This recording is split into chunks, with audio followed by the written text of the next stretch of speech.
ವಕ್ಫ್ ತಿದ್ದುಪಡಿ ಕಾಯ್ದೆ ಸಿಂಧುತ್ವ ಪ್ರಶ್ನಿಸಿ ಸಲ್ಲಿಸಿದ ಅರ್ಜಿ ಸಂಬಂಧ 3 ವಿಚಾರಗಳ ಬಗ್ಗೆ ಸುಪ್ರೀಂ ಕೋರ್ಟ್ ಮಧ್ಯಂತರ ಆದೇಶ ನೀಡಿದೆ. 2025ರ ವಕ್ಫ್ ತಿದ್ದುಪಡಿ ಕಾಯ್ದೆಯನ್ನ ಸಂಪೂರ್ಣವಾಗಿ ತಡೆಹಿಡಿಯಲು ಕೋರ್ಟ್ ನಿರಾಕರಿಸಿದೆ. ವಕ್ಫ್ ರಚಿಸಲು ಒಬ್ಬ ವ್ಯಕ್ತಿ 5 ವರ್ಷ ಕಾಲ ಇಸ್ಲಾಂ ಧರ್ಮದ ಅನುಯಾಯಿಯಾಗಿರಬೇಕು ಎಂಬ ಈ ಕಾಯ್ದೆ 2025ರ ನಿಬಂಧನೆಯನ್ನ ಕೋರ್ಟ್ ತಡೆಹಿಡಿದಿದೆ. ವಕ್ಫ್ ಮಂಡಳಿಯಲ್ಲಿ 3ಕ್ಕಿಂತ ಹೆಚ್ಚು ಮುಸ್ಲಿಮೇತರ ಸದಸ್ಯರನ್ನ ಸೇರಿಸಬಾರದು ಎಂದು ಹೇಳಿದೆ.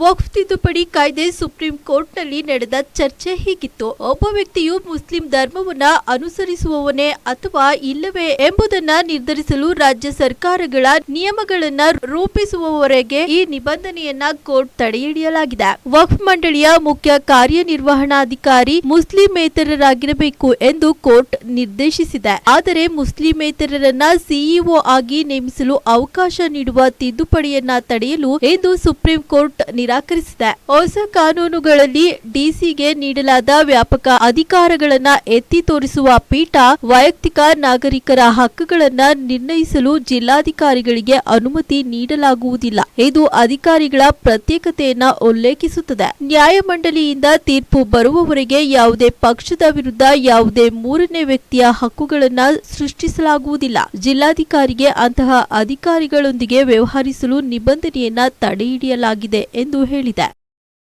Provision that the 5 years practice of Islam, the Honorable Court can decide this issue as per their own discretion.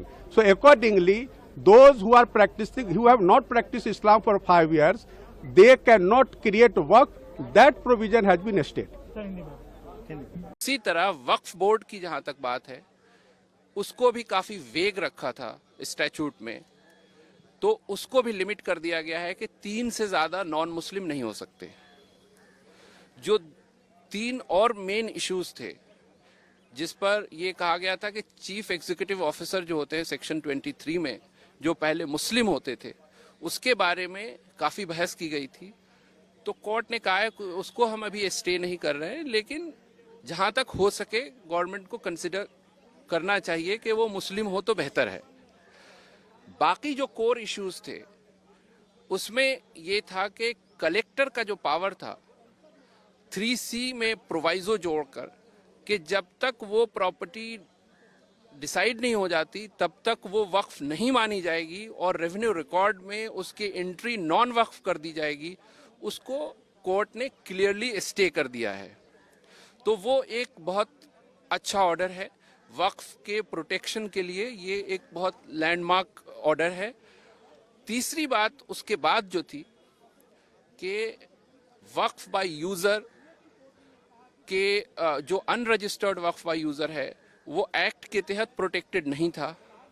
उसके बारे में बहुत क्लियरली कोर्ट ने स्टे ऑर्डर पास नहीं किया है, लेकिन उसके बारे में कुछ कहा गया है जजमेंट में, जो हम जब जजमेंट एक बार पढ़ लेंगे उसके बाद उस पर कुछ हम कह पाएंगे.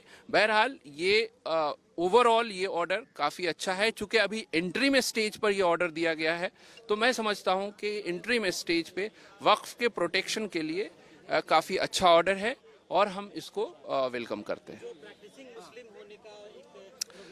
उसको भी स्टे कर दिया गया है. जो सेक्शन 3R के तहत ये कहा गया था कि 5 साल का एक प्रैक्टिसिंग मुस्लिम ही वक्फ कर सकता है, उसको भी कोर्ट ने स्पेसिफिकली स्टे कर दिया है.